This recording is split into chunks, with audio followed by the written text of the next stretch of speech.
All right, we're going to go ahead and call this committee hearing to order. Good morning, everybody. Just for logistical purposes, want to let our colleagues know we have an 11:15 hard stop. We may finish before that, but if we're not done through then, we'll have to stop. There's a press conference later this morning that the county executive announced over the weekend that many of us would like to attend. Also, we are joined this morning by my colleague and friend, Council Vice President Sydney Katz, who has taken up a strong interest in this extraordinarily important area, and so we welcome him to the committee. And we will be joined shortly by my colleague Craig Rice at any moment. So, to the dais, we've got Dr. Raymond Crowell, our new Director of Health and Human Services, Mr. Oscar Mensa, the Social Services Officer and Deputy Chief of Children, Youth, and Family Services at DHHS. We also have Ms. Lisa Merkin, the Administrator of Child Welfare Services at DHHS, and Mikkel Richberg, who's a Council Summer Fellow. So welcome. Thank you so much, all of you. This, of course, is a critically important area. When you talk about the acuity of need, this is without question among the most vulnerable populations in our community. And our county, as is in so many different areas, has done a lot of work in this space for a number of years, so we have a strong foundation from which to build. But we'll be hearing this morning about current efforts and what more we can do moving forward through partnerships and alliances to address the need of this critical population. So with that, Ms. Yao, if you'd like to make some introductory comments to make sure we cover the full context and scope of this session, and then we'll turn it over to our folks at the dais. Sure. So the committee will receive a briefing on foster care and other out-of-home placements by Child Welfare Services. You're going to hear a presentation from the Department of Health and Human Services on trends and demographics related to out-of-home care, as well as how the program recruits and supports foster care parents and how the program helps children transition or age out of the foster care system. In addition, our Council Summer Fellow, Mikkel Richberg, will present her research on affordable housing solutions for youth who are aging out of the foster care system. Great. If I could have folks at the dais introduce themselves, and then Dr. Crowell, if you can kick us off after everybody introduces themselves. I'm Raymond Crowell, the Director for the Department of Health and Human Services. Good morning. I'm Lisa Merkin, the Administrator for Child Welfare Services. Oscar Mensa, Social Services Officer and Deputy Chief for Children, Youth, and Family. Great. Mikkel Richberg, and I'm a Summer Fellow with the County Council. All right. All right. Dr. Crowell, why don't you get started? Good morning, and thank you all for taking the time to talk with us a little bit about this important subject. I have the pleasure of this being my very first council session as the Director of Health and Human Services, and I'm looking forward to it. Thank you.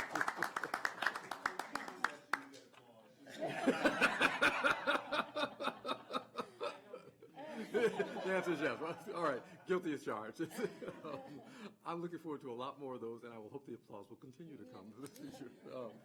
I have the other pleasure of reintroducing Dr. Oscar Mensa, who is our new Social Services Officer and Deputy Chief for Children, Youth, and Families. So I want to welcome him and note that he's been in the role as acting since December. But was confirmed by the state this past July and is a welcome addition and has made a difference in the work that we're doing already. So he will add a great deal to that. And then, of course, Lisa Merkin, who really needs no introduction. She's been with us for a number of years as our Administrator for Child Welfare Services. My role in this is really great because I get to now turn this over to our subject matter experts and let them talk to you about the issues, and I get to listen and learn for a little while. So I'm going to do that with either Oscar or Lisa, whoever is taking lead on this. So, thank you. As Ms. Yao mentioned, today we're going to go over the journey of foster care and out of home. And Lisa is going to really take us through the process in terms of the trends, the challenges that we face, and I'm not going to take her light. I'm just going to pass it on straight to her so that she'll walk us through the journey. All right. Good morning again. So we have a PowerPoint, which Vivian's going to help me move through. Thank you. So this is a quick table of contents of what we'll talk about. Basically, our foster care work, our resource home, which is really our foster home work, and then some information about our transitioning youth. We define our transitioning youth of youth that are in foster care between the ages of 18 and 21. But I want to make a note that we really start working with our foster care youth at age 14, because 3 years to work with our youth just isn't enough to get them ready to launch when they're 21. So some of the information you'll see, although we focus on 18 to 21, we really do the same things age appropriate with our 14 to 17-year-olds. So let's start off by our child welfare mission. Our job is really to ensure that all of our children are safe and have a permanent, safe home. That's the work that we do. It really is to protect children and to make sure that if there is an allegation of child abuse, that allegation is addressed and then they don't come back to our office again. This is a little hard to see unless you're looking at your paper. This is really just the child welfare case flow, how we get reports, and then what happens when a report comes into our agency. So assessment is really our investigations, and then from investigations, cases can either be closed, they can go to our in-home family preservation unit, or they can go to out-of-home, which is our foster care. So today we're really going to be focusing more on the foster care side, that yellow side of the tree. So let's start with some data. So this is some data regarding our children in out-of-home care or in foster care. You can see that we have had an increase since 2015. We seem to be staying steady in the low 400s. We have been as high as 426 kids in care, and right now we're at 411. And that's all children 0 to 21 in foster care. The different types of foster care, so we always try to place children with kinship, family members, close friends, church members, some connection they may already have. If that doesn't happen, we then go to the resources we have, which are our licensed family foster homes. We do everything we can to try to keep children in a family setting. If that isn't available, or a child needs a higher level of care, that's when our treatment foster homes come in. So those are families that are trained to deal with children that have a wider range of needs. It could be mental health, it could be physical disabilities.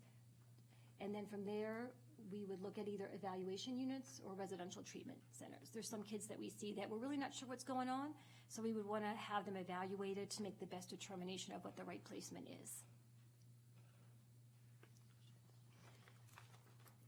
Next is for FY19, where our out-of-home placement types fall. So you'll see that more than 50% of our kids are in a foster home or a treatment foster home. 26% are in relative care. 13% are in residential placements. 3% are on a trial home visit, which means that they had been in foster care, they've now returned home, and we're sort of monitoring what's going on for the next 3 to 6 months. And then other is 7%, and the asterisk at the bottom tells what the other is. Questions? Demographics at entry. So these are what our kids look like in terms of race and ethnicity.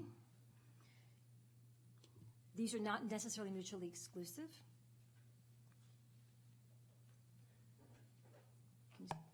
Can I ask a question? Yeah, Councilmember Glass. 34% unknown. How is it unknown, or where is that lag in information? So right now we have Chessie, which is a state database system. So the good news is Chessie's going away, and we have a new database system called CJAMS. Right now our information comes out of Chessie, so if the information isn't in Chessie or it hasn't been entered, then we have an unknown field. And is that information, the lack of information on our end, or is it from any number of the providers and organizations? It probably is on our end that the information isn't entered by the caseworker into the system. So it's not that the question hasn't been asked or we can't ascertain the information, it's just... Correct. And this is all self-identified, so how a person identifies themselves is what we enter into Chessie.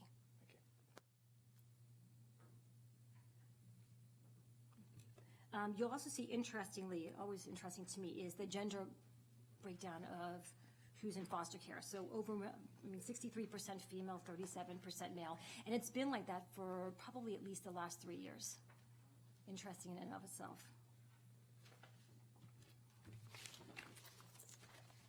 The next slide is the breakdown of, you'll see it's only through March of 2019. We haven't finished through June of 2019. The demographics of the age that kids come into care. You'll see the largest demographic is the 1 to 5-year-olds. And then our 6 to 10 and less than 1 is 18 and 19% respectively.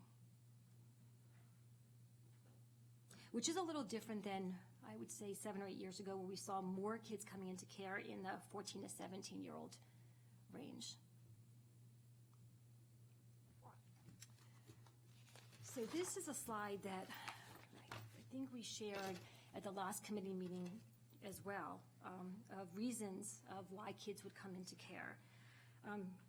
Easy to see that the drug abuse caregiver is really our number one reason. Again, these are not mutually exclusive. There can be more than one, and typically there is more than one reason why a child comes in to care. Our top 3 reasons are drug abuse by a parent, domestic violence, and mental health. And usually it's a portion of any 3 of them. It's usually not just one single reason. On the next slide, we broke down the drug abuse caregiver because we were really interested in seeing what was going on with our families. And you'll see marijuana and cocaine are still 2 of the biggest substance use of the parents that we see coming into child welfare. I did have a question. We're obviously understandably tracking the immediate parents, but have we tracked the extended family and the circumstances that lead to them not being able to be absorbed by an uncle and aunt? Obviously, financial aspects of it, I'm sure, come into play, but You know, we do not track this specific data for grandparents, aunts, uncles, godparents. We probably could look into that. We know generally why a family can't take a child, but not as deep as what this slide is showing. Okay. Councilmember Rice? No, I did. Okay. The next slide is our children leaving out-of-home care. This is how they leave the system, and we always want a child to leave to permanency. So 42% leave to reunification, 19% is to custody and guardianship, adoption finalization 16%, independence 15%, and those are our kids that age out at 21, and then other is 8%. And others could really be, mostly those are kids that move to a different jurisdiction and that we don't track how that case closes.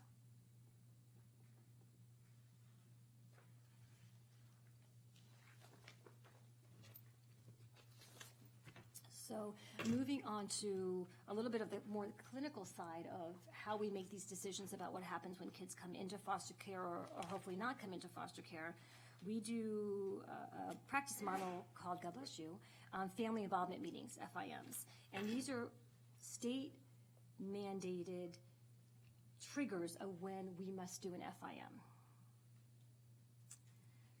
The note I want to make is on our youth transition plans. When our youth gets to the age 14, that we are doing these FIMs more regularly. It's not just at these triggers, because we really want to monitor what's going on and are they ready to move into adulthood, because when they turn 21, they leave the child welfare system.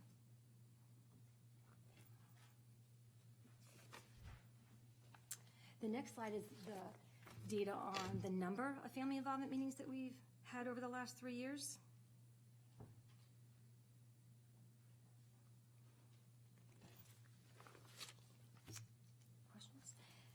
And then we move to our recruitment and retention. So this is, what do we do with our foster homes? How do we get our foster parents, and how do we train our foster parents, and how do we keep our foster parents? So we have monthly informational sessions for anyone who's interested in learning what it is to be a foster parent.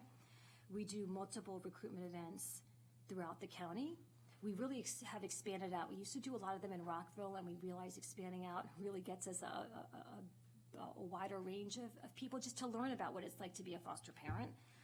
We do a number of activities throughout the year to really show our appreciation, because it is not an easy job to be a foster parent. We're asking them to take a child who is almost always coming from a very traumatic event or events, and have them parent a child, getting them to school, therapy, medical appointments. The stipend for the cost of care is the last bullet, and that is really not a payment. It really is a cost to help provide for whatever needs that child has. Councilmember Rice has a question on this one. So I was going to wait till the end, but I think that this is the point at which we can have this discussion about this particular topic, because I think this is one of the largest challenges that's facing our foster care system, is to ensure that we still have parents who are interested and want to take on additional children. I was out at the National Association of Counties conference, and they did a screening of the movie Foster, HBO, and it was a great documentary, but also a great discussion amongst leaders from all across the United States about how we can make our foster care system better, how we can have better recruitment. And the interesting thing was, a part of the dialogue came up about the fact that we have people out there that are looking to foster animals. And my daughter, who wants to be a veterinarian, knows all too well about the waiting list. There are people who are signed up that are like, the shelter knows to call them when there's an animal that comes in that they can't place, hard to place animal, and they'll take that animal instead of having it. But when it comes to our children, we have to go out and seek out. We have to go out and convince people to take in these children. And oftentimes what they were saying via the discussion is that the problem is we talk about data and numbers. But what the Humane Society and shelters do a great job of is showing the faces of those animals who need help, that are of assistance. But we just talk about numbers, we talk about data, and we don't show the faces of those children whose lives are changed and matter. And I think that until we get a personalization of foster care and who those children are, what the impacts are, having those stories told like Foster, more of those stories need to be shared so that people can see and understand the impact that this has on children's lives. I've been fortunate enough to be roped into the system via many of your nonprofits that are out there, been to a number of your family picnics and seen the smiling faces, but the reality is that the majority of our community doesn't see that. They don't see it nor understand how truly important it is. And so I'm curious, based on this part, because I know that you're doing this, and this is pretty much what everybody across the nation is doing.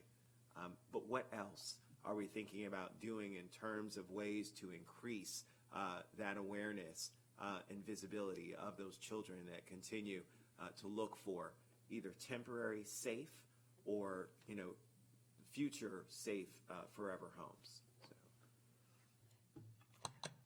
You'll have an answer. I'll let you back in a second. But I just want to say that one of the things that that I've talked about is that there's, and not specific to this issue, but a lot of what we do in Health and Human Services is not at the public awareness, at the level of public awareness that I would have it be, and I think that it needs to be. And so one of the things I'm looking at are opportunities to gently remind and encourage and educate the public about what it is we do, both on the needs side, but also how they can help us to help some of our more disadvantaged residents. So it's something for us to be working on.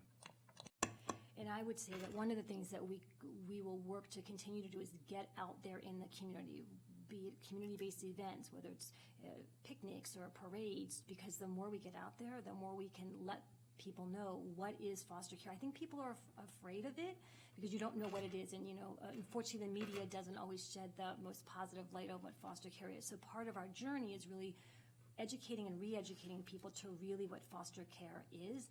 Word of mouth is by far our best commercial because our foster parents get us other foster parents and they spread the word. You'll see one of our asks at the end is, we are very interested in getting better entrenched in the interfaith community. And how do you reach out to all of those communities that I don't feel like we have done as much as we probably can? Because I think there's an untapped resource there of people that are caring and want to help and may not know how to help. And if we could get out there and share our story with them and tell them about some of the kids. One of the other things that we've done is in our foster parent training and even our informational sessions, we have brought a foster parent to that training. Because some people do come and they have the best of hearts and they really want to make a difference, and they realize sometimes foster parenting is harder than what they realize it might be. And that's okay. That's really okay. If we can get you to help in another way, that's fantastic. But those that are then left are those that typically will always finish the application process and then become a foster parent. I would just say that I think that's a fantastic idea in partnering with our interfaith communities. I know that, again, and I'm not a shill for this documentary, but it was really good. It was really good in telling the story, and so I would encourage you as a part of what you're doing to try and utilize that as a tool, as a marketing tool to, when you do go to a church, show that movie. I'm telling you right now, there wasn't a dry eye in the house, and people left motivated about what they wanted to do about this. That's why I was looking forward to this session. I knew that it was coming, and it was a great opportunity to talk about what I had seen and what I had heard. But in addition, when it comes to Montgomery County Public Schools and back-to-school nights, it's a great opportunity then to parents who are your target audience, to certainly try and get to them and make sure that they understand. And, as chair of the Education and Culture Committee, if there's ever an opportunity where I can help and assist you with making sure that our school system is a partner in this effort, because those kids are still our kids, and they're going to school. And if they're going to school from a shelter or they're at a foster parent, whatever the case may be, they're in our system. And so from that perspective, as we share the same responsibility of educating them, we also have that responsibility of making sure that they grow up in that safe, healthy, nurturing environment, household. And so from that perspective, the want of how we want it to be seamless and no obstacles for that child is exactly the same. And so we need to do more of that partnership and collaboration. That was one of the things that they talked about as well, is that we only want to treat it within HHS in that silo. But that's why I love what you're saying about the interfaith community, because that's the belief as well. There isn't a single interfaith community out there that doesn't believe in taking care of someone who needs the assistance. And so from that perspective, bringing those goals together is going to be incredibly important. So thank you. Thank you. Councilmember Glass. Yep, sorry. Councilmember Katz and then Councilmember Glass. I just, and I have some other things I wanted to bring up too, but on this one point, Barbara Harrison from Channel 4 for Wednesday's Child, and I'm not sure whether she's semi-retired or whatever. I know that she's been winding down a little bit, but I would think if there's any way that if she were to work with us to see if we can get a child, the face of the child, as Councilmember Rice was talking about, I think that would go a long way, especially for people in Montgomery County. I believe, and of course, Lisa, you and I have worked with comfort cases over the years, and of course, they certainly have brought a great awareness to this whole situation as well. For those who don't know comfort cases, you should, and that they actually provide a backpack and a duffel bag and notions for someone who's in foster care, because Rob Scheer, who was their director when he was in foster care, all of his belongings, when he would be taken from one place to another, would be put in a black trash bag. And he said that all their belongings should be in a trash bag. And so they certainly have brought an awareness to it. But I think if the public were aware, especially in a school, if they said, look, we have a child in this school that is in need of foster care, or to be in foster care, then I think it would go a long way for somebody to say, I'll step up for my community. It's not just in theory. It's really, it's my child. And so I think if we could do something like that, I think it would go a long way. But I would suggest we contact Barbara Harrison. I know she has a great heart, and maybe we can work with her on this. Thanks. Councilmember Glass. I want to flip the question that my colleagues have asked about getting more people, more families into the system, more people volunteering and signing up to become foster parents, and ask about those that already are foster parents. And I've heard stories sometimes people who volunteer, as you alluded to, might need some support, might deem the process a little harder than they thought, and sometimes the intention is not as altruistic as we would like. And so talk to me about that aspect when we realize that sometimes the homes that have been opened are not the most suitable. So there is a process guided by COMAR of how a home gets licensed. So it's a pretty in-depth process, which I think is surprising to people. We have up to 120 days to complete a home study, and it really is not just going out to look at the number of bedrooms. It's really about getting to know the people and who they are and what their intention is. So some don't make it to the end of the application process for a number of reasons. Either they drop out, or we have assessed that they're not able to meet the needs of a child placed there.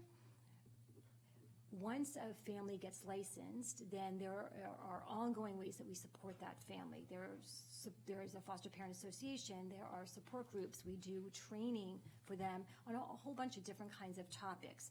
And they have a social worker assigned just to them. So the child that goes into the home has a social worker, but the foster parent themselves has a social worker. We call them the home worker. And they are there to provide ongoing support, to do pop-in visits, to do scheduled visits, to check on how things are going for them, and if there are issues that arise, to deal with those issues as they arise. How often do issues arise?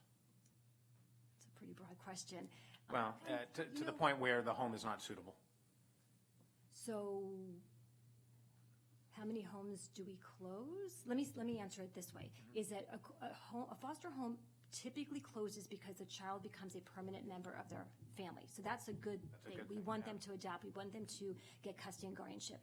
Others close because they either need a break, or they've just done this for 10 or 12 or 20 years and said, I'm getting a little bit older. I just don't know if this is for me. How many we close because we have issues? I'm going to turn to ask Angela English. I would say 1 to 2. 1 to 2 a year, because we have identified issues and find that for whatever reason, safety issues, support issues, they are not a good match for the agency. Thank you. Great. I have questions too, but why don't we get through the Okay. presentation and then we'll ask them at the end. So we're on to our provider home. These are our numbers. The purple are those that are completed foster parent applications, and the green bar is the new foster parent applications. They can't be directly correlated, because since the application process can take up to 6 months, it doesn't mean that only 51 out of 105 turned into 51, because it's just an ongoing process. And then the next slide is, the new provider homes and average number of providers over the last 3 years. So we had a pretty large jump from FY 17 to 18, and from 18 to 19, it's been fairly equal.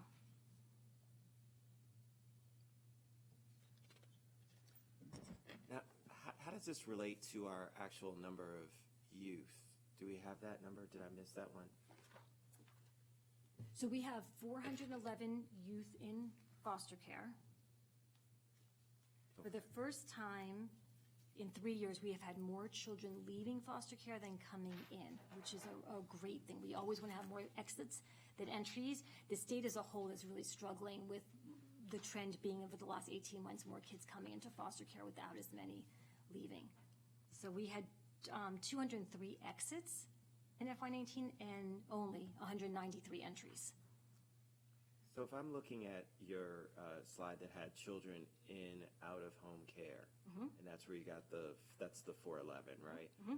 So I've seen a relatively steady increase, I guess, from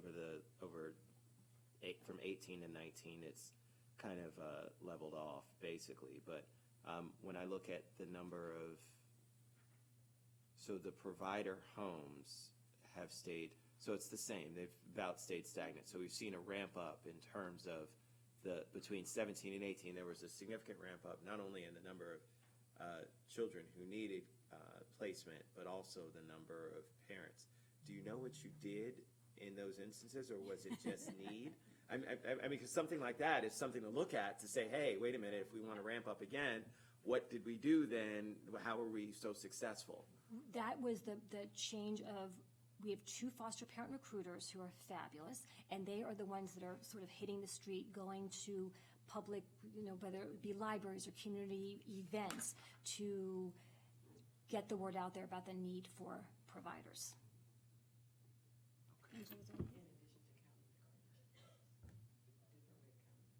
Oh, and so sorry. And also, we had included back in FY17 are guardianship homes. So those are families that are taking in their own use. So there was a little shift in how we manage those numbers. Change in as well, definition yeah. also. Okay, all right, thank you. Then we moved to our transitioning youth, 18 to 21-year-olds. So this past year, we have 63 youth that are falling in that age range, 18 to 21, and you'll see what they are doing. We spend a lot of time working to make sure that youth are moving toward independence, whether that's stable housing, education, that they have a social support network set up, that their mental health needs are all addressed. That is what our transitioning youth social workers, that is their job to do. We have a number of kids, 25 that are attending college. Montgomery College, University of Maryland, we had a youth at MIT, we had a youth in California. We really encourage our kids to have a plan.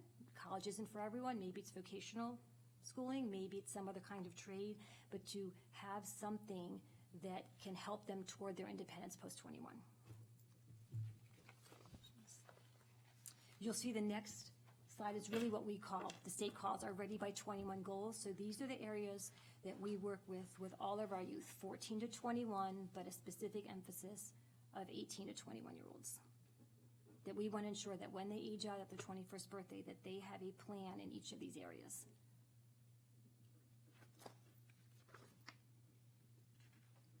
On the next slide just gives you an overview of what we are doing. We have independent living classes that all of our youth are required to take. Not all are happy about doing it, but we find it's a benefit to our youth to learn some real life skills.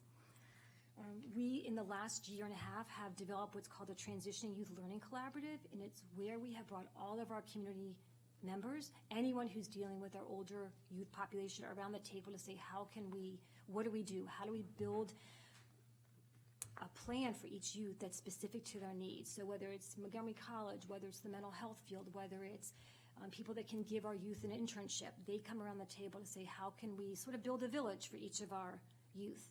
As part of that, we are working on trying to develop a mobile phone app, because everyone uses a phone now, of having sort of a one-tab, where can they find resources? So when they've aged out and they need help in X, Y, or Z, they can go to that phone app and find what they need, readily available in Montgomery County.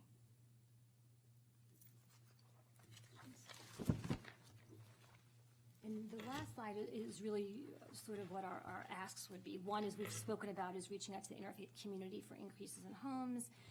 And then the other, which is a very large issue, I think, across the entire county, is affordable housing.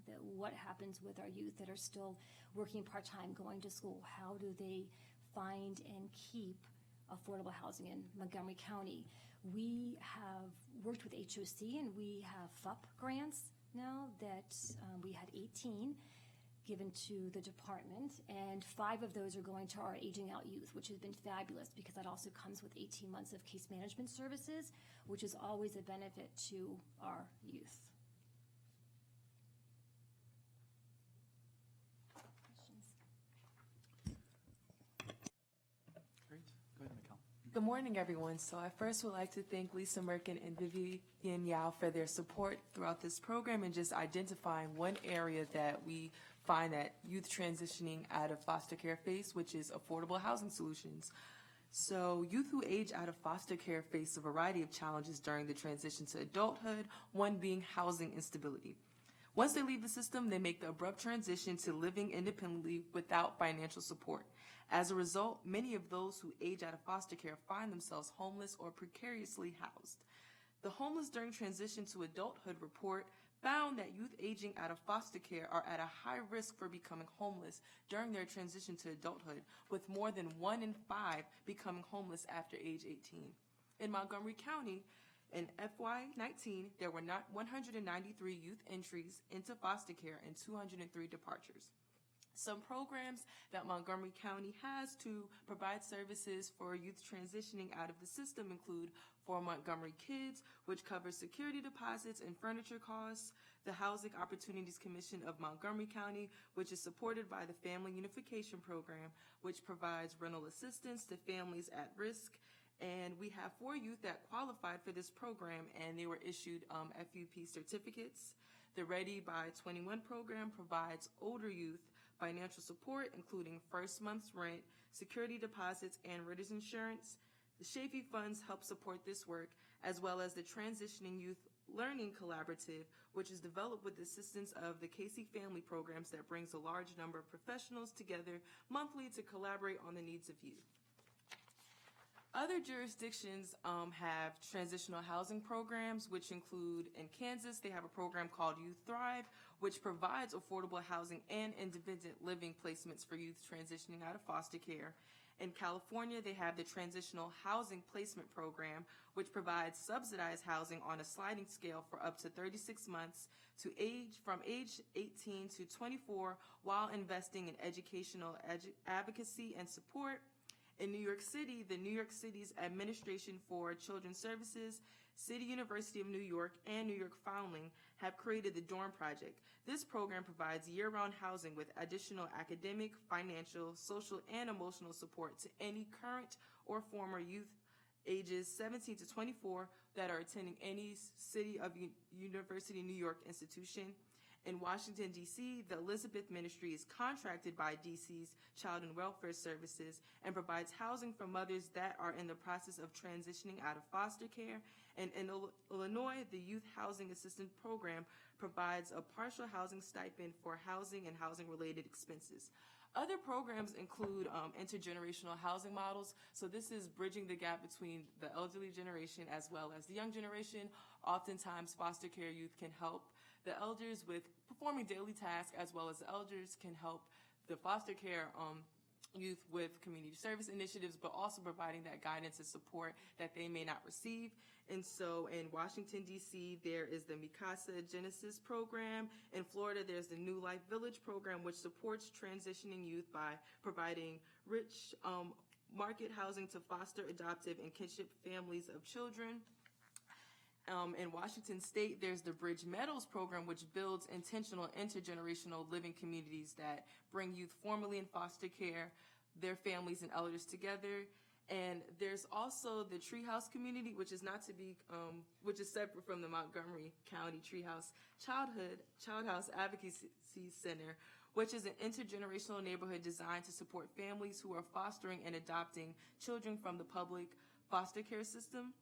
And so just additional opportunities and programs include Opportunity Passport, which is through the Jim Casey Youth Opportunities Initiative, which aims to teach youth transitioning financial literacy by educating them on how to manage money and acquire assets, as well as the Chafee Fund, which offers assistance to current and former foster care youth. So just in conclusion, right now Montgomery County is doing an amazing job. However, if we want to address homelessness and if we want to make this a realistic goal, we can eliminate this with youth transitioning out of foster care. So just looking furthermore on collecting data on, do they become homeless? How many years does it take for them to find stable housing and to make sure that we're addressing this vulnerable population? Thank you. Well done, Mikkel. That was really, really great. Very fantastic research. I want to pick up on one of the programs you highlighted. This is a question for the entire group. So my colleagues have heard me say this many times, but the fastest growing demographic in the county is our senior population. But folks are retiring in fairly good health with some disposable income in these homes that have all these free rooms, and kids who may live in California, New York, Chicago. Are we seeing trends or interest from folks who maybe recently retired and being foster parents and providing some level of support? Is that an area we may be interested in expanding? And if so, how might we do that? I don't think we have seen an increase in that age population. However, it is a very intriguing idea, and I know that there has been a lot of work done or research done and interest looked at in terms of this intergenerational model. It's actually a really interesting model, and DC's done a very, very nice job of how they have set up their apartment building. I think it's absolutely worth researching of how Montgomery County could do something like that. That's great. Thank you. And then if I could get you guys to expand a little bit on, so obviously the youth in the foster care system experience tremendous trauma. And so could we expand a little bit, and Dr. Krell, you're uniquely positioned to be able to discuss how we're providing additional layers of support. And then if we could also talk about how specifically we're linking to other systems, and in particular MCPS, to make them aware of, or what partnership and alliance is there, so that counselors and folks within the system, the school system, are aware that these students have an additional layer of trauma and social and emotional issues that is probably impacting their academic performance. So I'll start. So we have, I am glad to say, a wonderful working relationship with MCPS. We do a lot of work with them, not just around recognizing and reporting, training their staff, how do you recognize and report when there's an issue, but also what happens when your school has a foster care child. So in the last 2 years, we first developed a foster care educational database system, which tracks real-life data of how our youth are doing educationally. So we don't have to wait till the end of the year to see that a kid doesn't have all their credits. We don't have to wait till the end of the year that they have not done well on X test. We can see by the first quarter, it's really even more live than just a quarter, how is a youth doing? All of our social workers have access to their own youth's caseload, and so we can track that. That really helped us spur a relationship with the PPWs, because they are our key, as well as the school counselors. But and of course, they're not, I'll plug this for MCPS, there are really not enough MCPS counselors or PPWs for every youth. But we have found that having the relationship with the PPWs, they are the ones that can go in and really check on a kid, and we partner with saying, what's going on with this kid? We try really, really hard to make sure that our youth's confidential information is kept confidential. So that being said, we don't tell every teacher in the school that, you know, Johnny Smith is a foster care child, but we will share it with the counselor, sometimes the attendance counselor, and of course the PPW, to help us track, because we're not in the school every day. We don't know when there's a disciplinary issue. We don't know when he hasn't been coming to school for a week or two, and maybe he got hospitalized and we're just learning about it now. So we work with them. They are really our true partners in making sure that we are addressing not just the school-based needs, but behaviors they're seeing in the school. Maybe they're coming back to the foster parent, and the foster parent is saying, this is what's going on when the kid comes home from school, so that we have a better handle of what that youth is experiencing, as of course, as well as the therapist. So just a couple of things I would add to that.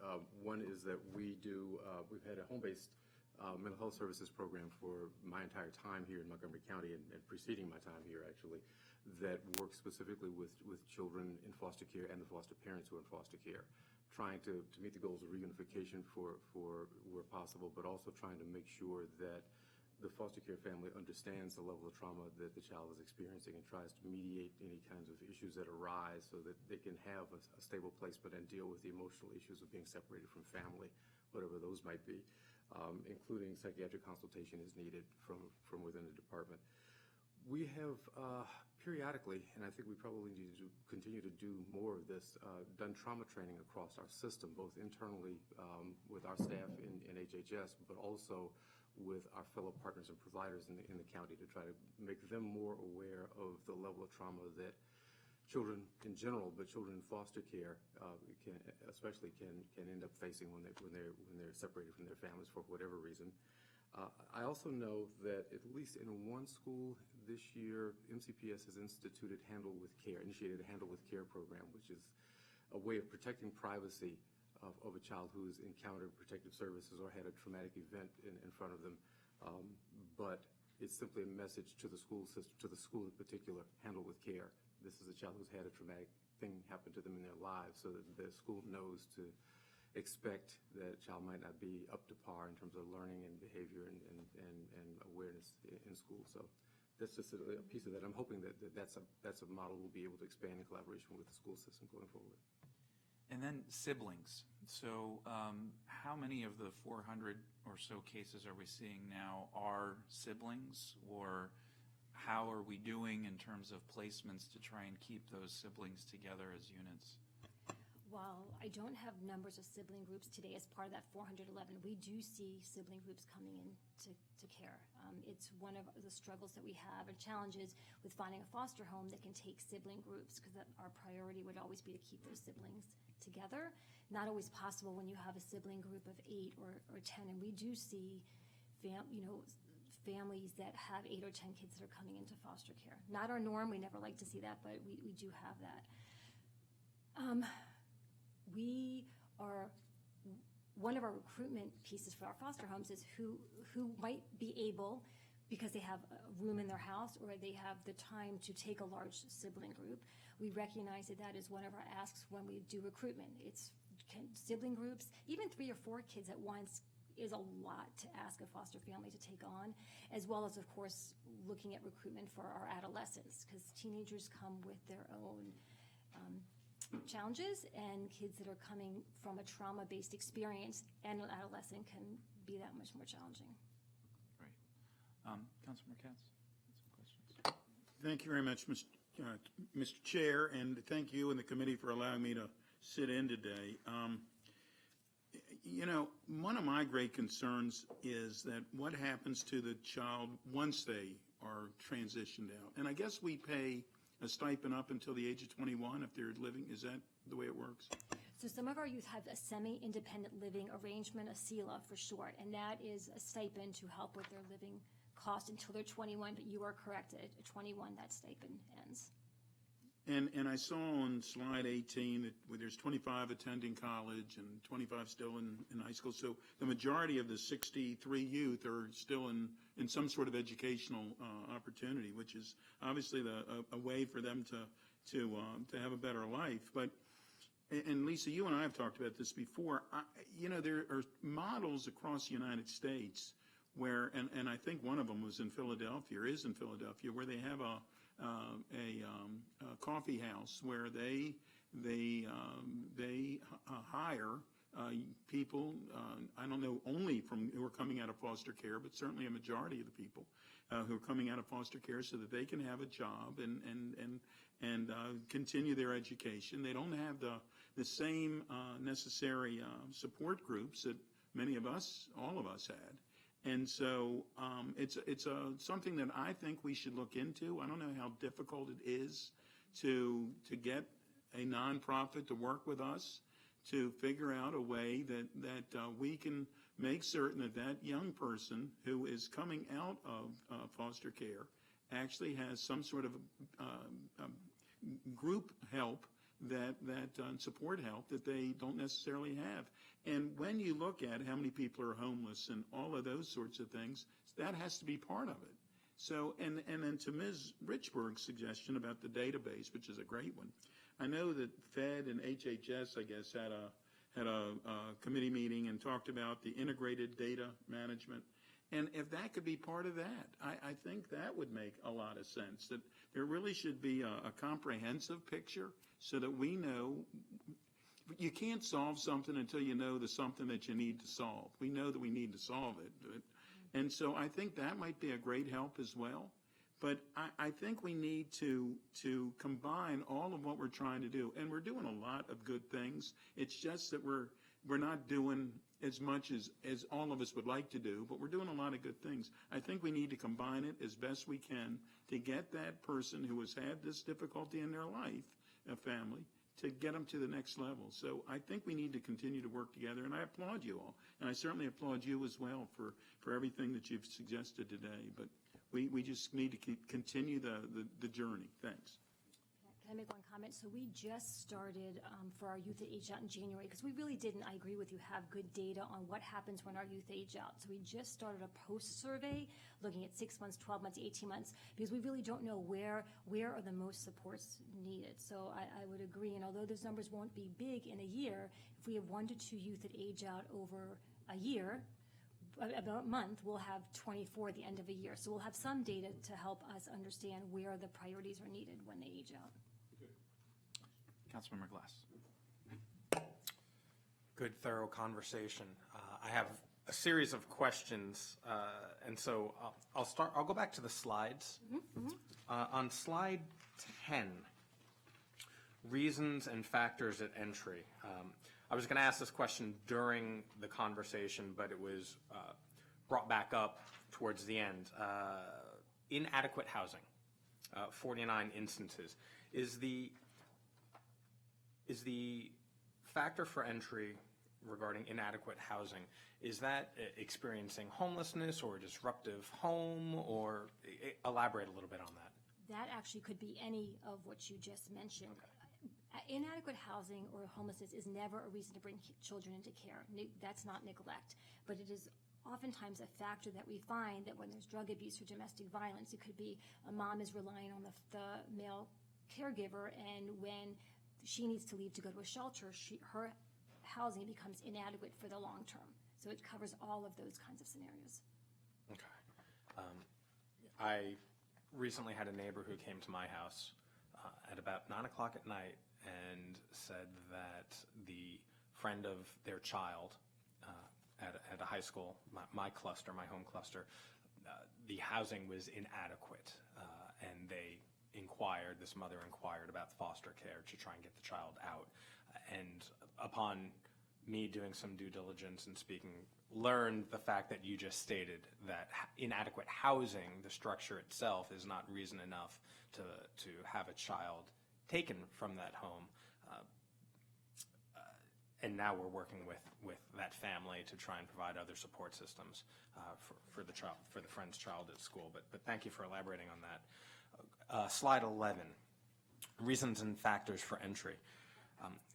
48 instances of marijuana use.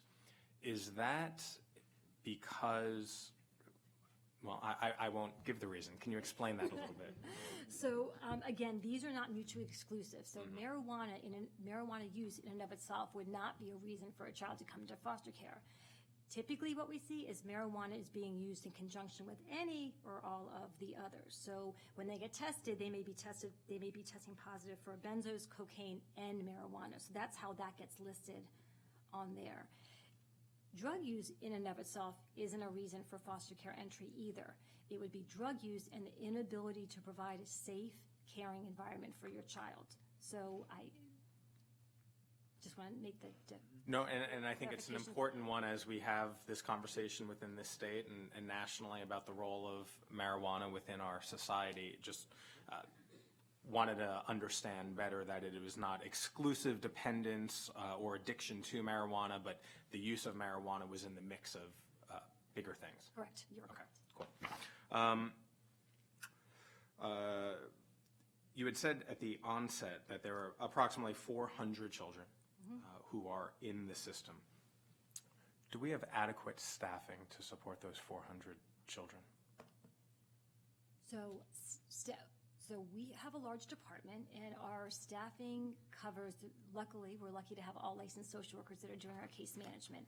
But our staffing goes from assessment and investigations, those that actually knock on the door and do the investigation, to our in-home family preservation workers, to our foster care staff. So what I will say regarding this presentation is that we have our foster care workers carry an average of 13 cases. The Child Welfare League standards between 12 and 15. So we're in line with that on our foster care work. Even with the increase over the last year or two, we've been able to look organizationally, how do we move positions to where we need them. Our numbers have gone up in every part of the agency, our screening numbers, our investigation numbers, and that is what we are working on, trying to make sure that we are meeting those needs within the agency. So our numbers, our caseload numbers are in line with best practices, is that what you're saying? For foster care. For foster care. How is our hiring process for social workers? Well, as you well know, our hiring process is cumbersome and time-consuming, and I think social workers in foster care is no exception to that. It's gotten better, I would say, but I would say that it is still a time-consuming process. We recruit actively, pretty much continuously across the whole department, and it simply is a matter of finding folks and making them offers and then having them stay with us through that process of onboarding until long enough for them to actually get an offer and get on board. And sometimes we do lose people. And for the sake of this public conversation, how long is that process? It has varied. It is 2 months to 4 months in that zone, and sometimes it can be longer depending on the position.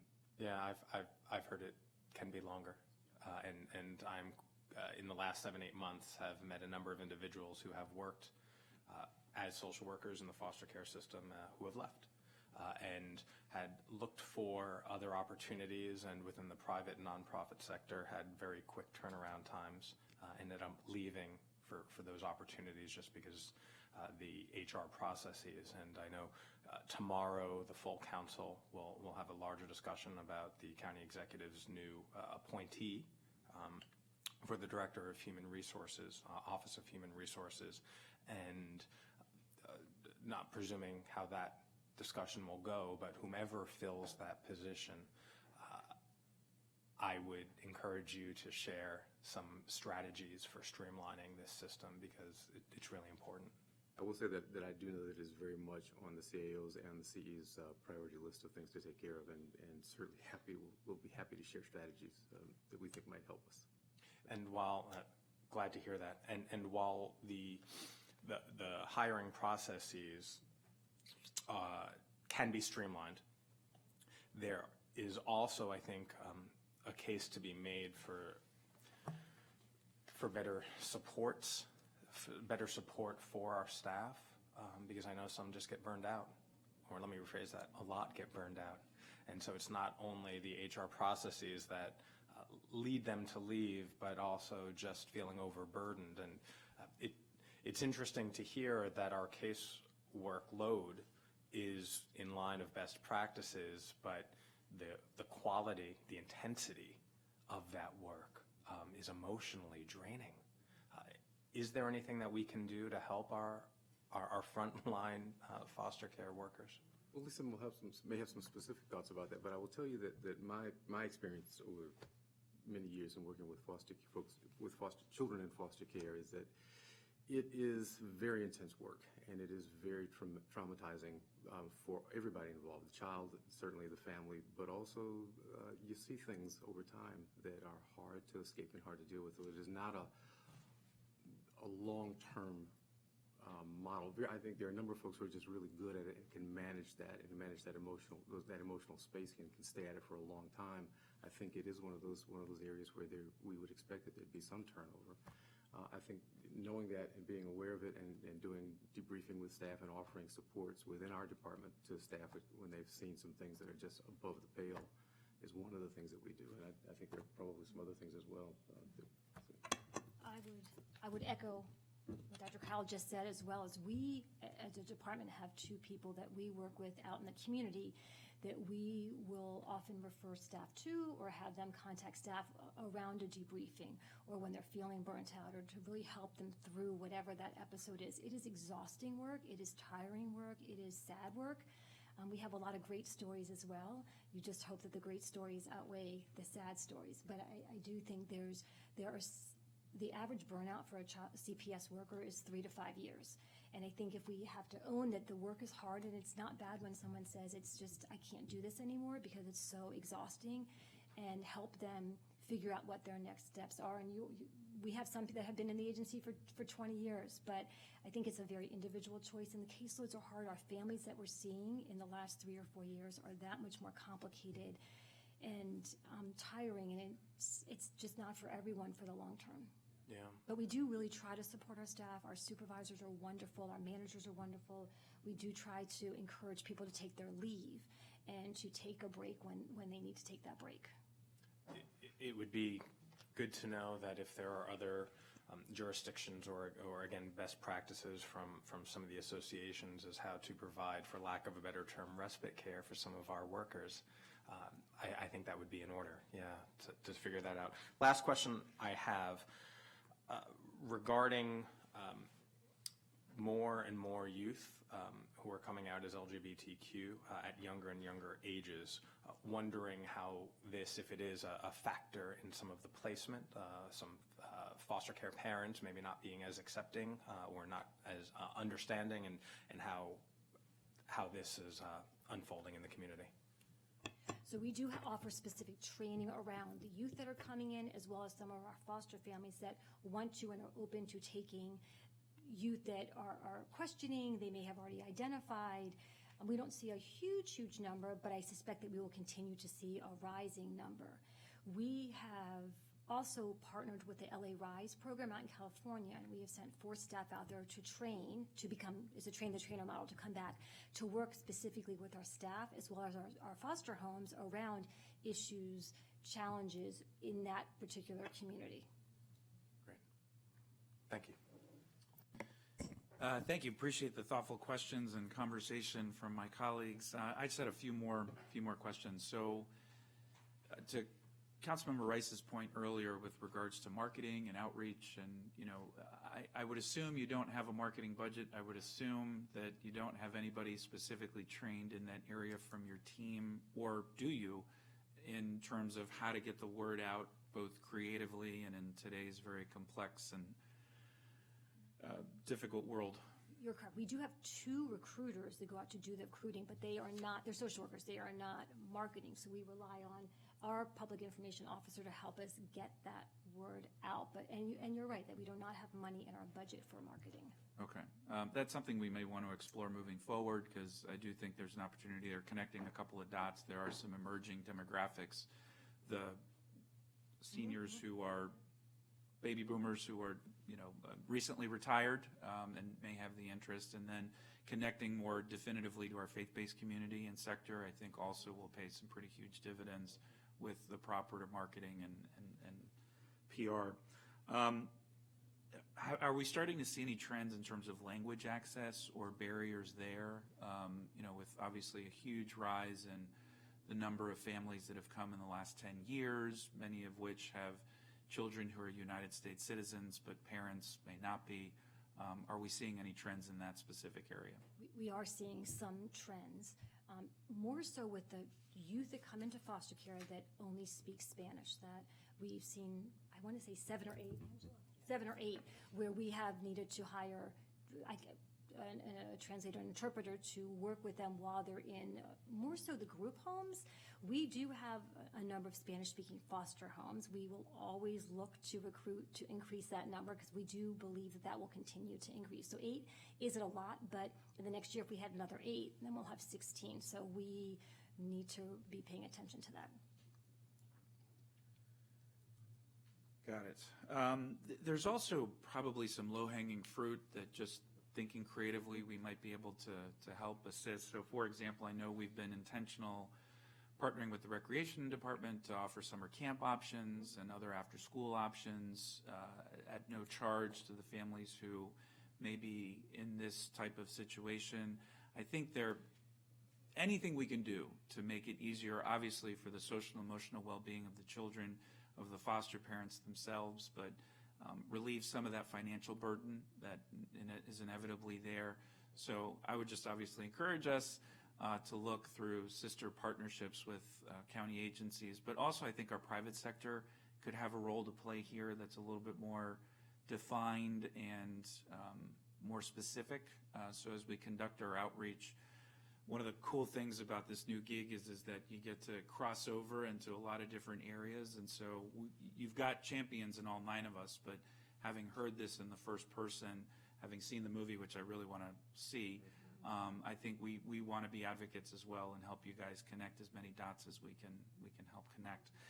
As we're wrapping up, was there anything we missed that you want to have covered? Is there anything that we can do to help, either from a policy or legislative, or we haven't discussed potential crossover with the state and our federal government, which I'm sure adds another layer of complexity, but is there anything that's missing that we as a council body can do to assist and help and support? I would say at this moment, I would say not. There are always other things to do and other things to add, but the team has given you a good sense of where we are and areas that we've got to grow in. I'm interested in this housing opportunity that ties both ends of the age spectrum together in some nice and integrative ways, and want to explore that some more with the team and see what we might be able to do. I think that's important. The other piece is this ongoing integration with MCPS and collaboration with MCPS, which is something we need to continue to drive on all fronts, I think, with our children, not just in foster care. So there will be other opportunities and other times when we will come and we will need some specific help and support on something. But at this moment, not just yet. Great. Well, thank you all very much. There are some recommendations that have potential budget implications, so we'll pick those up as we have budget deliberations moving forward. But we're here to help and assist in any way we can. We appreciate all of the hard work. Thank you for Thank you your time. very much. Thank you very much.